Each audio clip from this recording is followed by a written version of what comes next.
yang pertama kali dilakukan oleh Rasulullah SAW ketika beliau tiba ke kota Yathrib atau yang kita kenal sekarang dengan kota Madinah adalah membangun masjid. Dari bangunan yang sederhana ini Rasulullah SAW membangun keimanan para sahabat, membangun mental para sahabat yang nanti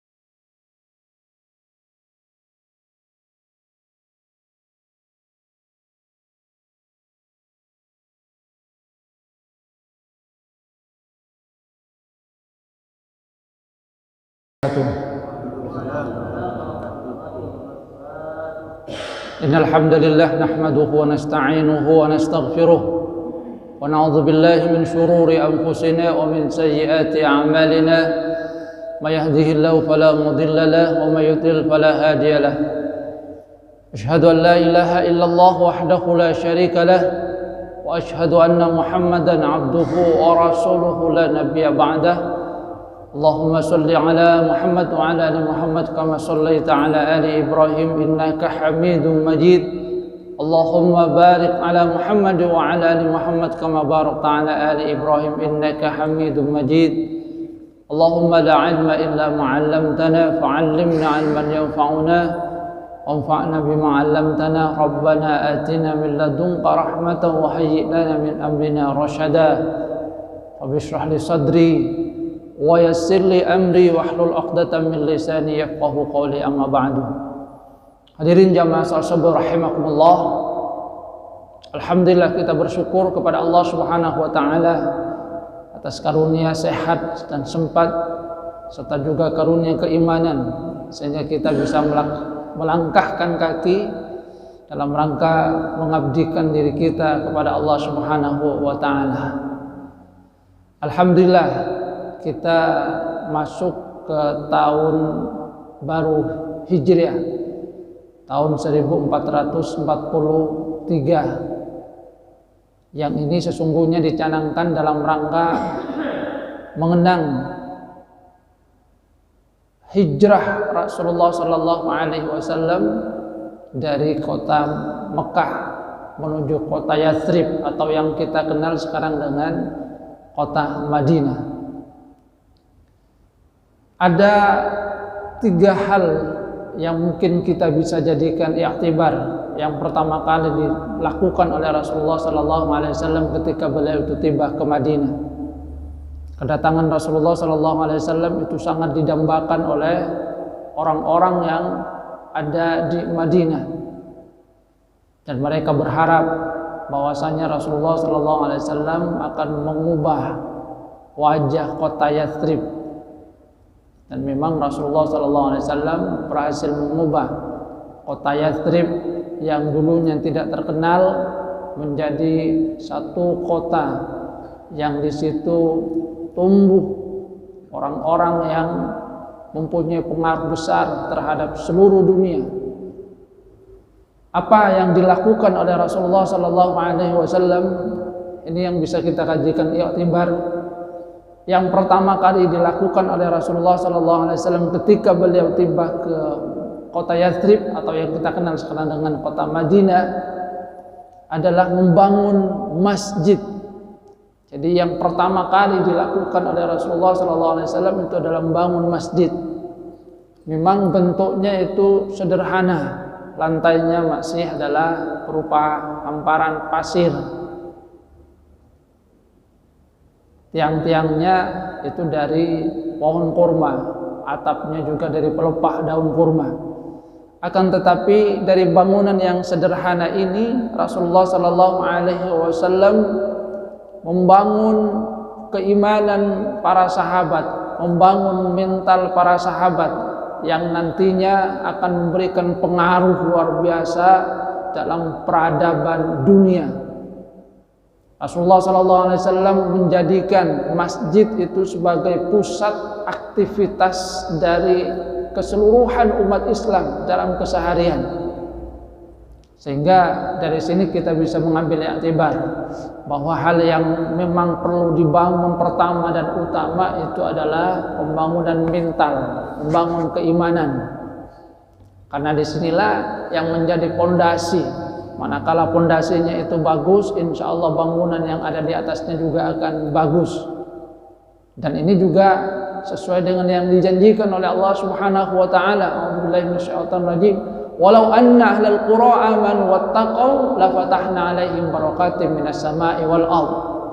Seandainya penduduk satu negeri, satu wilayah, satu kota, satu desa itu beriman dan bertakwa kepada Allah Subhanahu wa taala, maka janji Allah Subhanahu wa taala lafatahna 'alaihim barakatim minas sama'i wal ardh, akan pasti kami bukakan pintu-pintu keberkahan dari langit, dari bumi. Jadi kalau menginginkan keberkahan, maka sesungguhnya kuncinya kata Allah Subhanahu wa taala adalah keimanan dan ketakwaan kepada Allah Subhanahu wa taala. Makanya Rasulullah sallallahu alaihi wasallam ketika tiba pertama di Madinah adalah membangun masjid sebagai pusat untuk menempa keimanan para sahabat Rasulullah sallallahu alaihi wasallam. Disinilah Rasulullah sallallahu alaihi wasallam membina para sahabat. Disinilah Rasulullah SAW bersama para sahabat menghambakan diri kepada Allah Subhanahu wa taala. Bahkan aktivitas-aktivitas kenegaraan itu juga dilakukan di masjid. Bagaimana Rasulullah SAW itu rapat tentang persoalan perang itu juga di masjid. Jadi masjid menjadi pusat aktivitas. Karena memang sebagaimana yang disyaratkan oleh Rasulullah SAW, inilah tanda keimanan. Idza ra'aitumur rajula ya'tadul masjid fashhadu lahu bil iman. Kalau kalian melihat seorang itu biasa pergi ke masjid, memakmurkan masjid, maka kata Rasulullah SAW, fashhadu lahu bil iman, saksikan bahwa dia itu termasuk orang yang beriman. Dan di dalam Al-Quran memang Allah Subhanahu wa taala juga mengisyaratkan, a'udzubillahi minasyaitonir rajim, innama ya'muru masajidallah man amana billahi wal yaumil akhir. Yang memakmurkan masjid itu memang hanya orang yang beriman kepada Allah Subhanahu wa taala, yang beriman kepada hari akhir. Adapun orang-orang kafir tidak mungkin mereka itu memakmurkan masjid. Karena masjid merupakan panggilan di mana kita kemudian menghambakan diri kepada Allah Subhanahu wa taala. Baitun min buyutillah, rumah Allah Subhanahu wa taala. Kalau sekarang misalnya kita tidak bisa pergi ke Baitullah, maka paling tidak pergilah ke Baitullah yang ada di dekat rumah kita. Jadi ini pusat peradaban yang di situ kemudian menjadi pusat penempaan iman kepada Allah Subhanahu wa taala. Kalau iman itu sudah tertanam dengan kokoh, maka aktivitas itu akan dilakukan dengan baik. Kepercayaan kepada Allah Subhanahu wa taala, pada janji Allah Subhanahu wa taala, kepada janji Rasulullah sallallahu alaihi wasallam. Makanya misalnya Ali bin Abi Thalib itu pernah ditanya, Ali bin Abi Thalib pada saat hijrah itu kan disuruh oleh Rasulullah SAW untuk tidur di pembaringan beliau, akok pukok, sehingga disangka bahwasanya Rasulullah masih ada di dalam, masih tidur. Ketika diintip, masih tidur. Padahal Rasulullah itu tengah malam sudah keluar bersama dengan Abu Bakar As-Siddiq radhiyallahu anhu. Saat ditanya bagaimana perasaannya ketika disuruh tidur menggantikan Rasulullah Sallallahu Alaihi Wasallam, yang resikonya nanti akan dibunuh itu, karena memang para pemuda mengepung itu dalam rangka membunuh Rasulullah. Apa yang dikatakan oleh Ali bin Abi Thalib? Dia katakan itu tidur yang sangat nikmat. Kenapa? Karena Rasulullah Sallallahu Alaihi Wasallam sudah memberikan jaminan tidak akan terjadi apa-apa. Jadi yakin bahwasanya apa yang dikatakan oleh Rasulullah SAW benar. Kalau kata Rasulullah tidak akan terjadi apa-apa, tidak akan terjadi apa-apa. Tidurnya nyenyak, nikmat kata beliau. Karena Rasulullah SAW sudah menyatakan tidak akan terjadi apa-apa. Keyakinan akan janji Allah Subhanahu wa taala, janji Rasulullah sallallahu alaihi wasallam. Karena sekarang ini persoalan yang ada itu adalah kurangnya keyakinan terhadap janji Allah Subhanahu wa taala, kurangnya keyakinan terhadap janji Rasulullah sallallahu alaihi wasallam. Allah menjanjikan seperti ini, masih ragu-ragu. Keimanan kepada Allah Subhanahu wa taala, kepada Rasulullah sallallahu alaihi wasallam. Dan sesungguhnya kalau kemudian kita lihat dari lagu kebangsaan negara kita, sungguhnya prinsipnya sudah bagus. Bangunlah jiwanya, bangunlah badannya. Bangun jiwa dulu, baru bangun badan. Karena kalau yang dibangun jiwanya, maka insya Allah akan bisa untuk melakukan aktivitas dengan baik.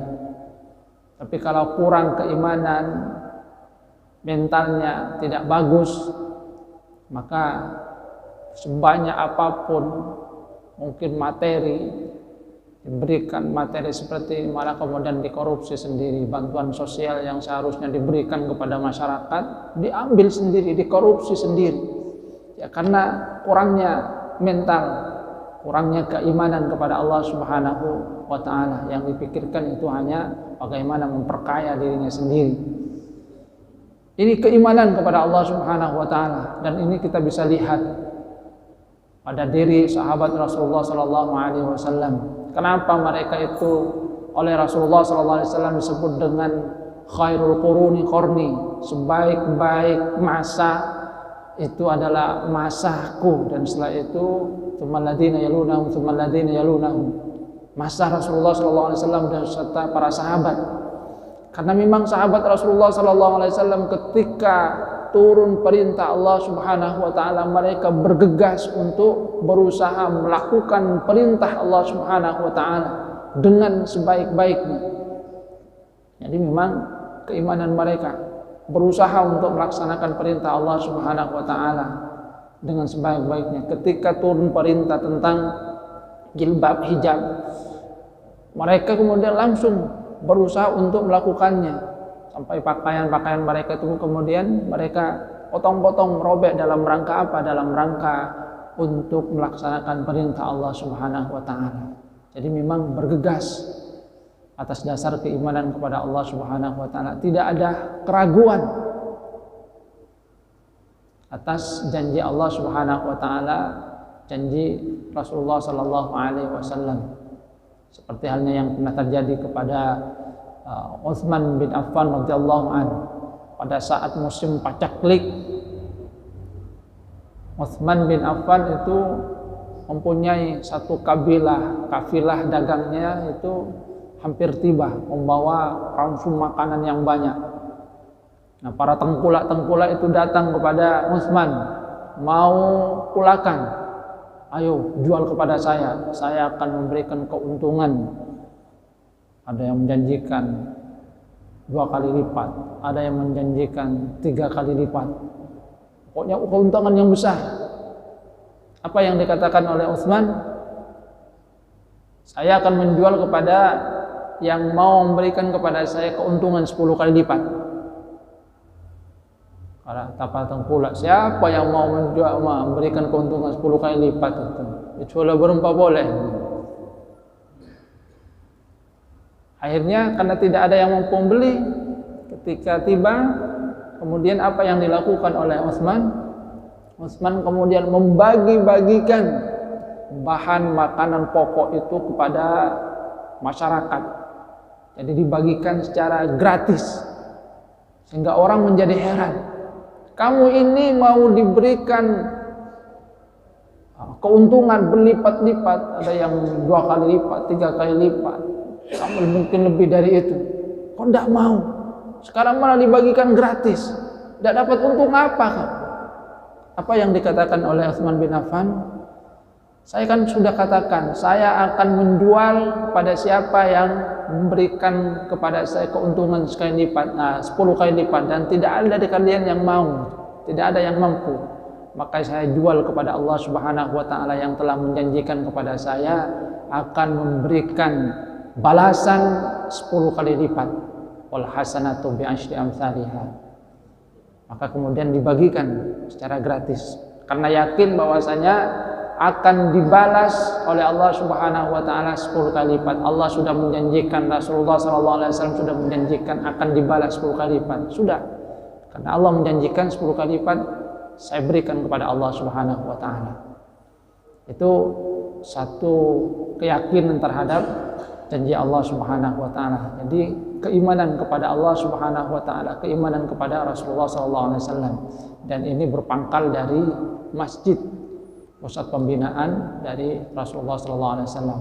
Hal yang kedua yang dilakukan oleh Rasulullah sallallahu alaihi wasallam itu adalah al-ikha, mempersaudarakan antara sahabat beliau yang hijrah dari kota Mekah ke Madinah yang disebut dengan muhajirin dengan para penolong sahabat beliau yang ada di kota Yathrib, di kota Madinah yang disebut dengan Ansor.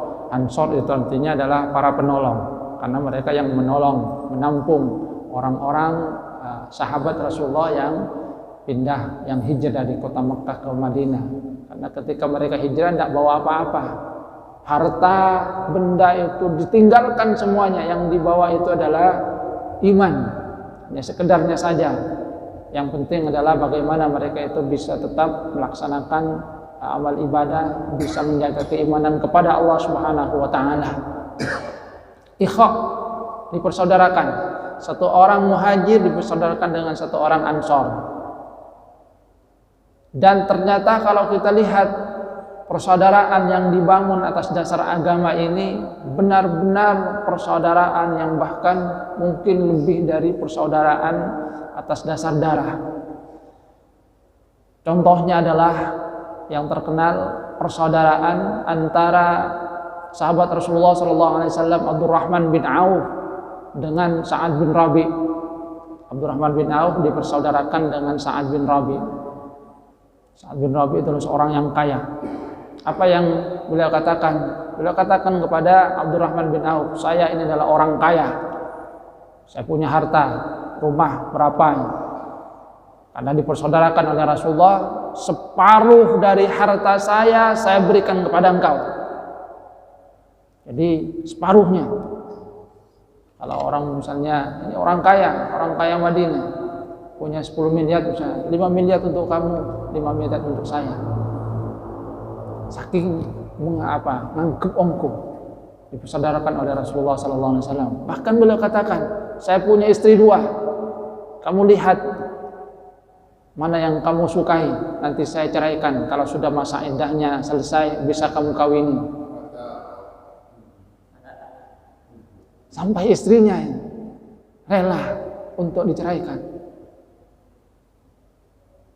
Betapa beliau itu sangat mencintai Abdurrahman bin Auf yang dipersaudarakan oleh Rasulullah dengan beliau.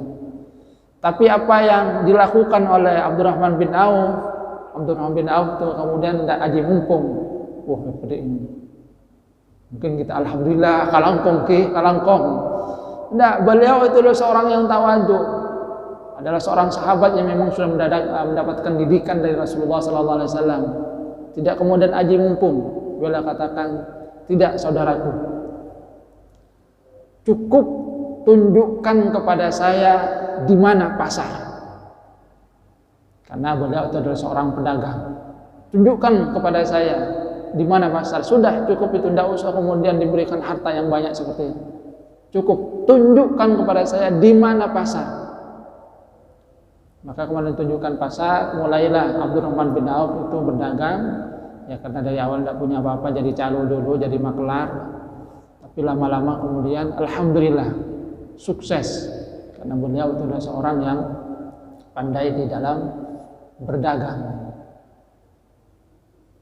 Ini contoh bagaimana al-ikha yang kemudian di dalam sejarah, di dalam Al-Quran itu digambarkan bagaimana perasaan yang tumbuh itu, karena al-ikha ini kan upaya untuk menimbulkan persaudaraan, upaya untuk menanamkan cinta kepada sesama.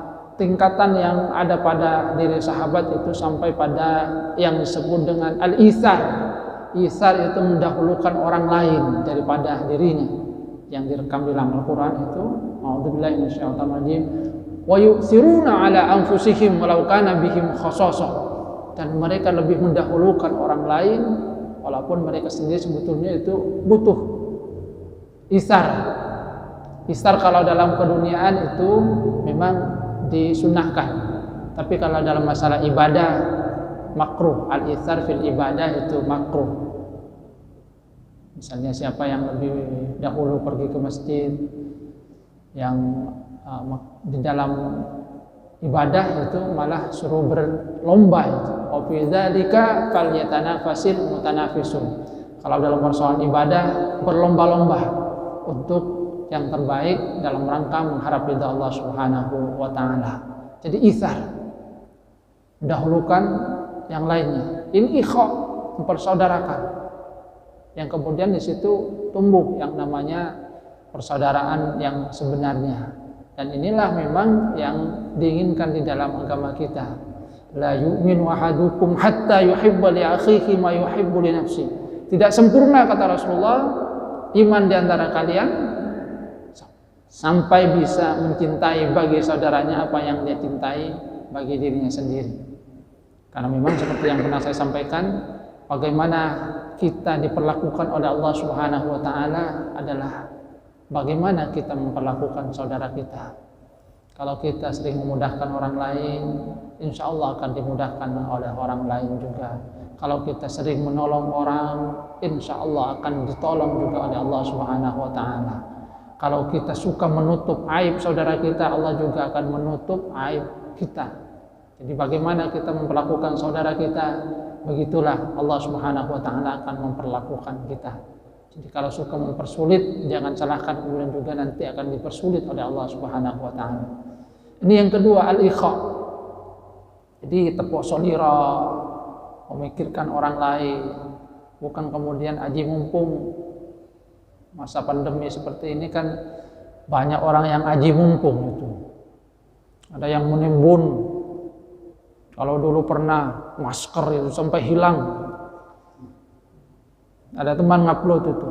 Ketika mau kulakan, ada yang masker murah, nanti saya mau bagi-bagi.